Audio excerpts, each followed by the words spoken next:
안녕하십니까. 진해마을 라디오의 DJ 정봉식입니다.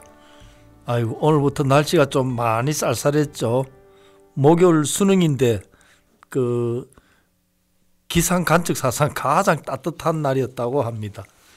내가 수능 시험 볼 때 너무 추워서 고생했던 기억이 있습니다. 자, 오늘은 7번째 이야기로 20대의 이야기를 해보겠습니다. 자, 시작하겠습니다. 80년도 초에 해군에 입대한 친구들이 많아 같이 술자리를 하면 해군 친구들은 군인들이 진해 경제에 많이 도움이 된다 하고, 군인이 아닌 친구들은 진해가 군사도시만 아니면 고도제한 등 이는 제약이 없어서 발전이 많이 됐을 건데 군인 도시라서 이는 발전이 안 된다고 하면서 항상 군항도시 이야기가 자주 술안주가 되었습니다.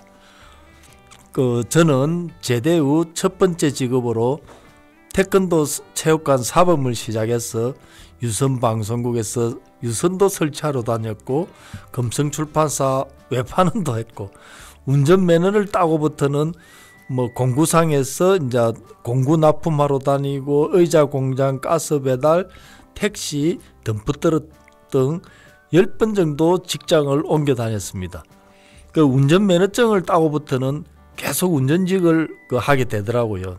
다른 직장보다 월급이 조금 더 많아서 그렇겠죠.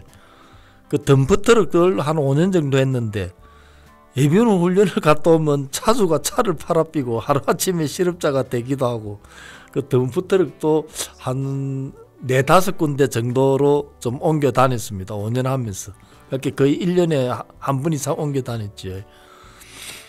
지금의 경하동 홈플러스는 예전에 운전학원, 진해 택시 회사, 정비공장, 이삿짐 센터와 제가 일하던 덤프트럭 사무실이 있었습니다. 홈플러스 뒤에는 태풍 매미가 왔을 때 지대가 좀 낮아갖고 동네가 피해가 좀 많이 컸었지. 매미 왔을 때는 진해는 바닷가 쪽 마을에는 대부분 피해를 많이 입었습니다. 그래서 제가 소방서 했을 때 피해 복구 지원하러 한 2달 동안 매일 출동한 기억이 있습니다.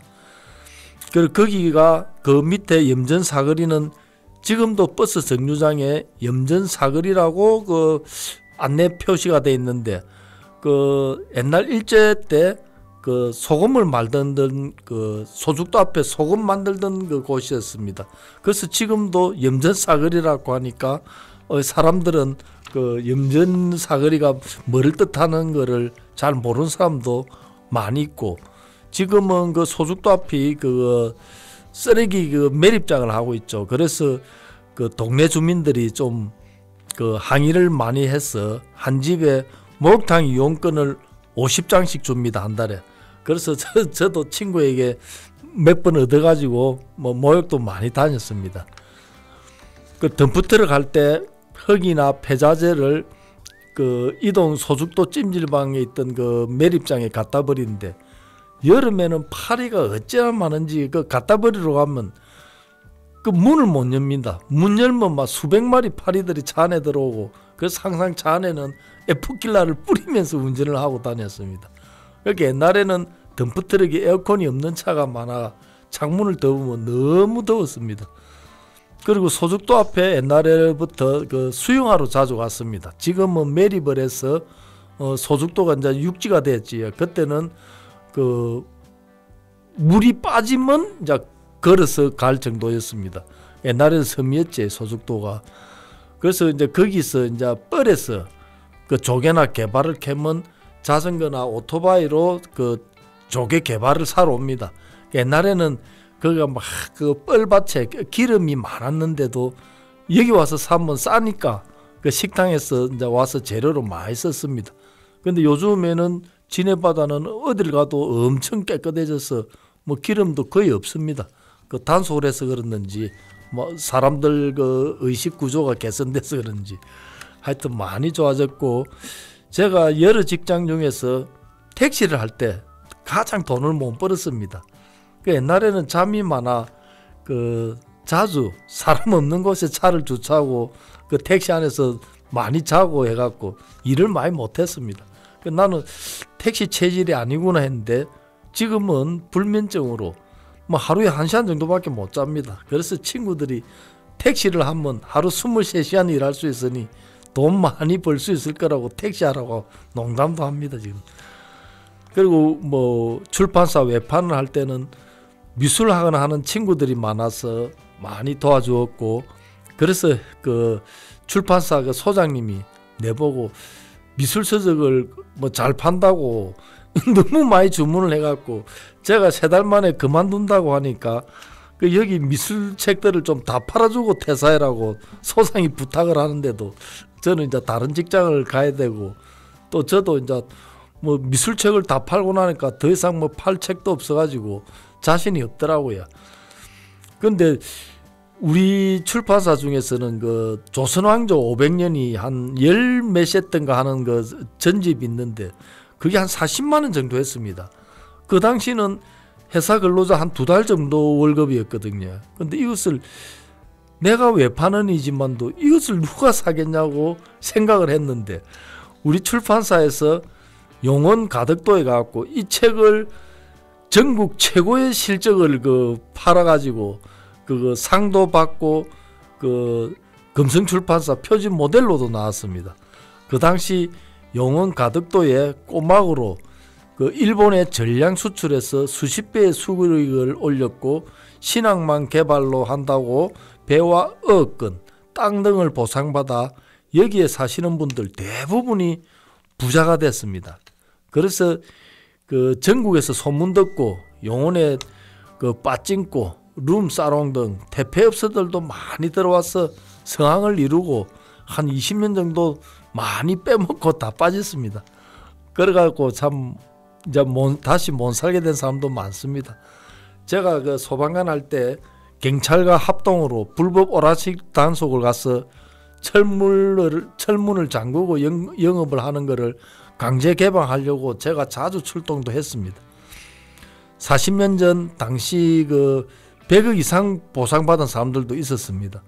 정부에서 보상을 하려고 했는데 너무 많은 요구를 해서 힘들어할 때 부산시에서 그 가덕도와 용원동 일대를 반을 주면 부산에서 그 보상해 주겠다는 조건으로 그 가덕도와 그리고 또 진해에서는 용원 골프장은 못 준다고 결사 반대를 하는 바람에 꾸불꾸불하게 행정구역을 꺼가지고 그 제가 그 용원 소방서에 있을 때는 1구 신고가 들어오면 부산 관할에 출동하는 게 반 이상이었습니다. 관할이 정확하지 않아가지고.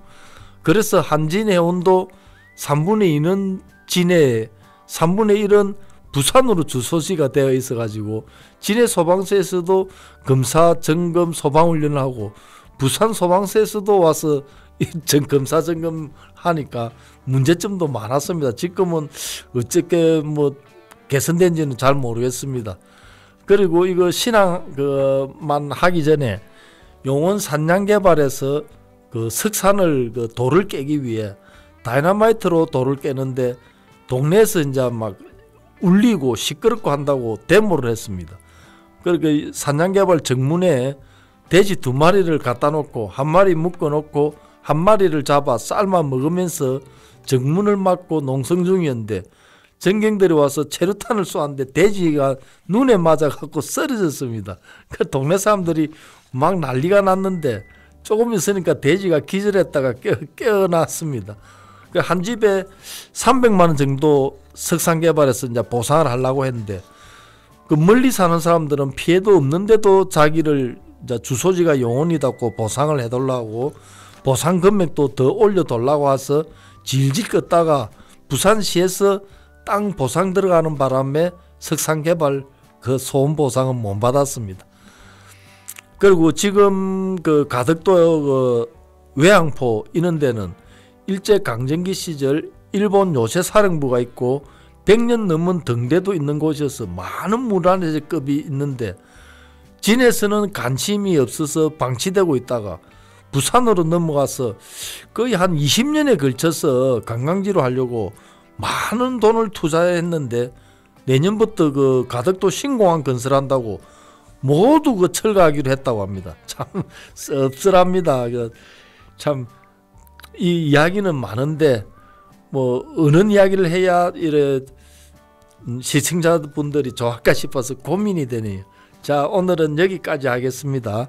들어주신 여러분 감사합니다. 진해 마을 라디오의 정봉식이었습니다. 안녕히 계십시오.